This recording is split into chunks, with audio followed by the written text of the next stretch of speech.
Hi, Assalamualaikum warahmatullahi wabarakatuh. My name is Najla and I will explain about the unit trust.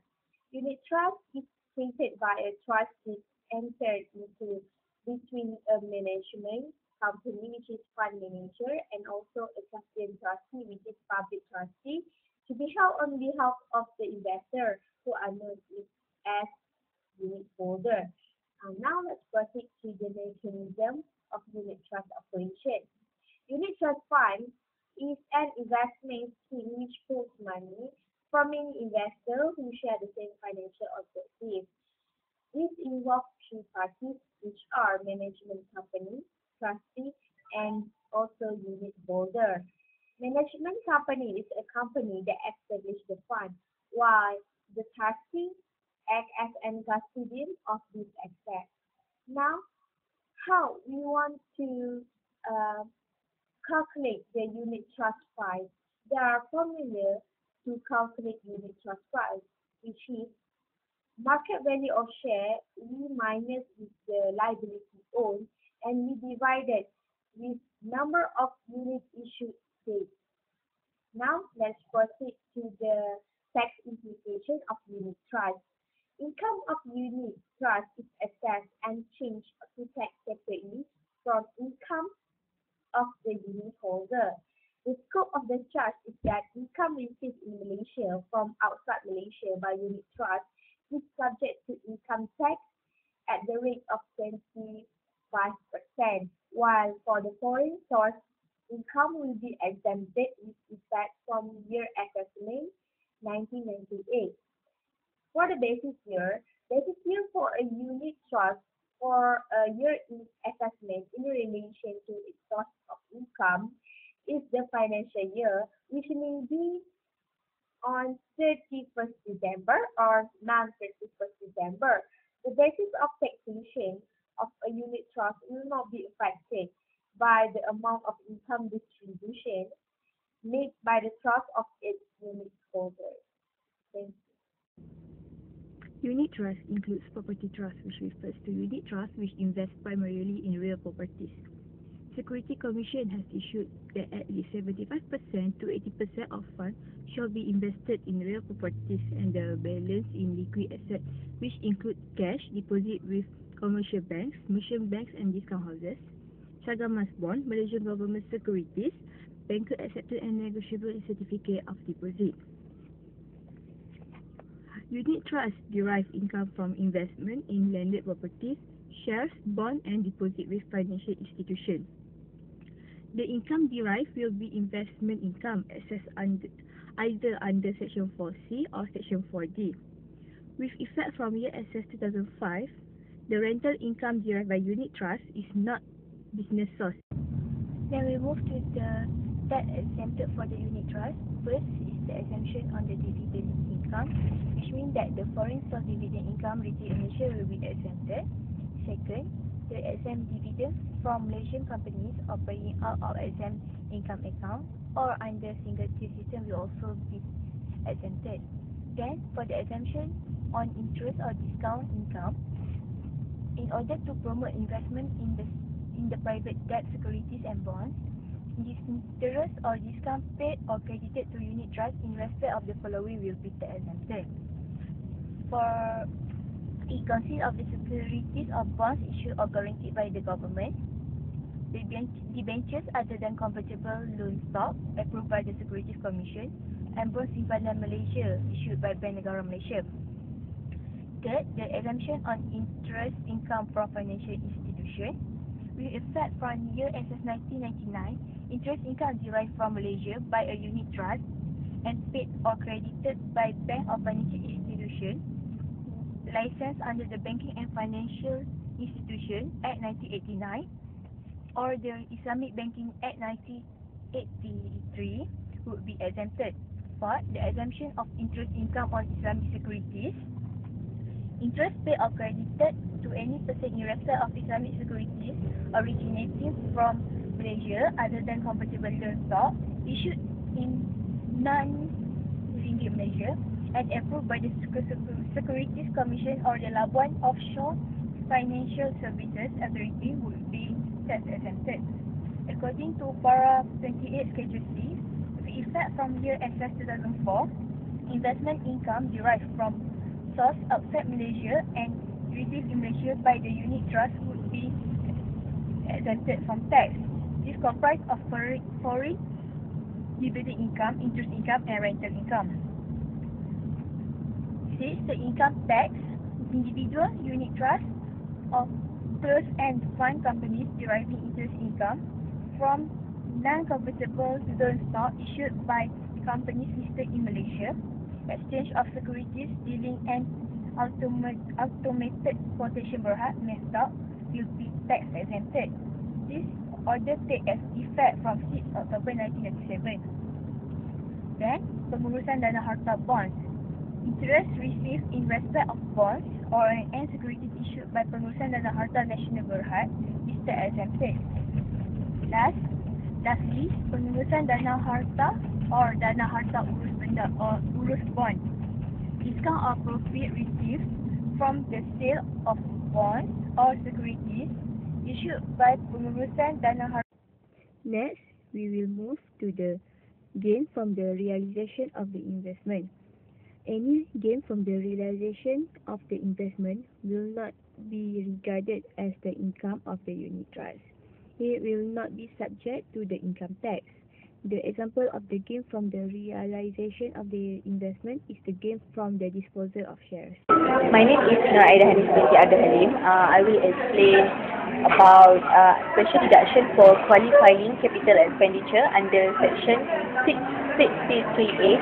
Qualifying capital expenditure is recognized as QCE. Okay. For purpose of letting of property, no capital allowance is due in respect of any capital expenditure incurred on plant and machinery.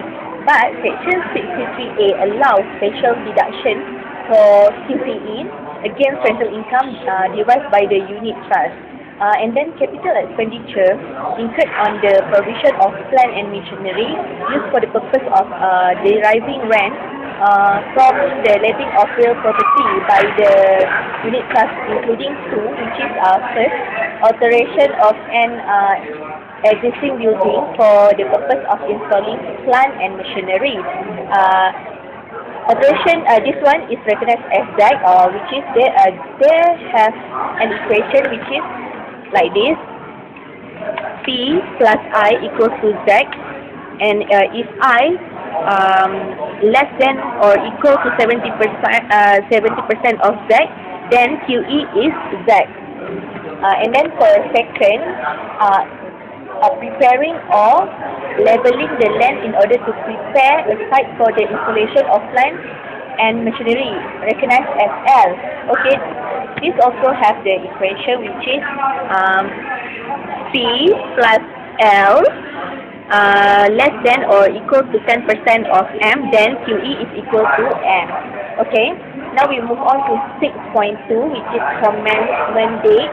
Okay, for commencement date is QCE incurred on the day in which the machinery or plant is capable of being used for purpose of deriving rent from the letting of real policy.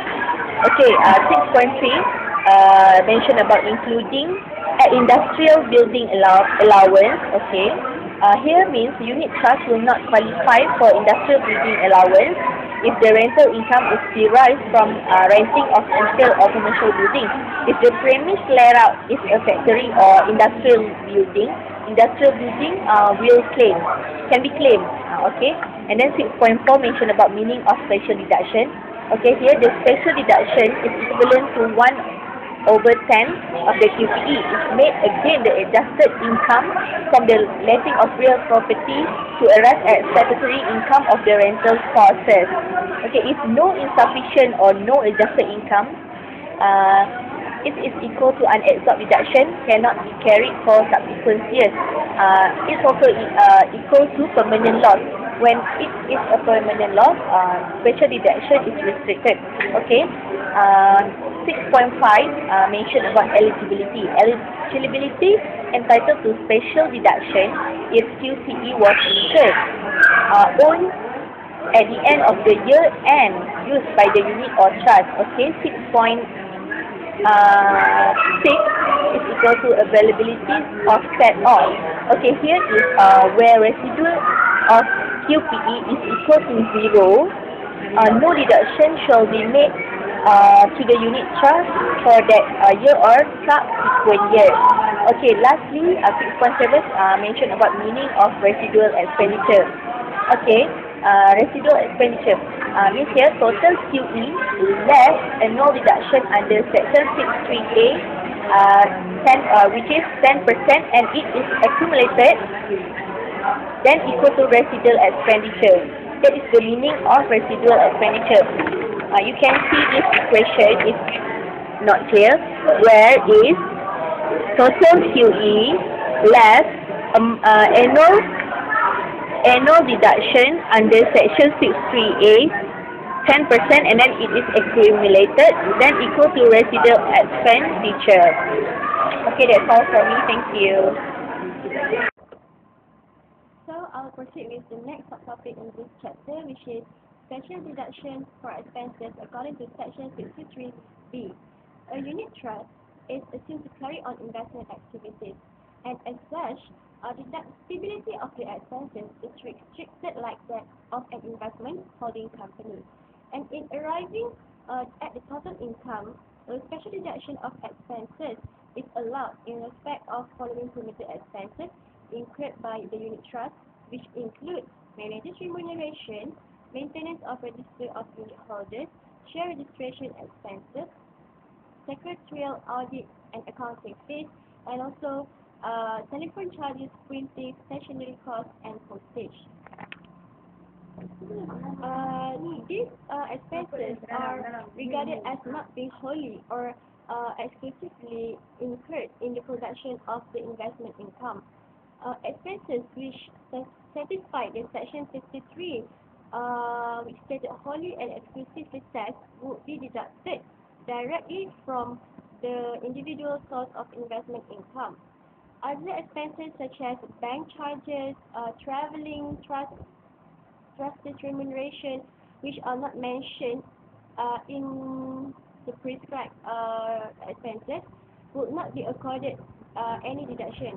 And rental expenses paid by the unit trust for building occupied to carry out the investment activity is not part of the permitted expenses as in the case of investment holding company, and no tax relief is available for rental expense incurred by the unit trust. And the manner of calculation for special deduction is like this. There are two formulas, which is the first one, A times A over 4C, and 10% of the total permitted expenses incurred for that basis period, where A it refers to the total of permitted expenses incurred for the basis period, B is for the gross income consisting of dividend, interest, and rent chargeable to tax for the basis period, and C refers to the aggregate of the gross income consisting of dividend and interest and rent and gains made from the realization of investment for the basis period of time. Which effect from year assessment 2011, the meaning of dividend is deemed to include income distributed by a unit trust, and as such, the amount of deduction for the fraction of permitted expense would increase. Hi everyone, I am Nur Amla, and today I will talk about taxation of unit holders. Taxation of unit holders is defined as unit holders that is charged equivalent to total income of unit trust. Exempt income shall not be assessed as income tax. There are 5 types of exempt income, which are first, exempt income from tax waiver, 1999, foreign source income received in Malaysia, then interest income exempted by virtue of para 55A, and then exempt dividend from exempt income account, and dividend payout under single tier dividend system.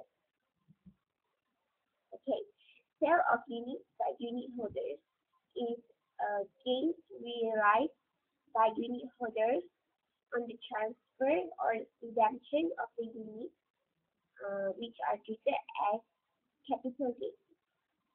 When unit holders electing to receive income through investment, will be regarded as purchasing new units. When unit holders acquire units for the first time, he must pay additional sum for the income tax. That's all.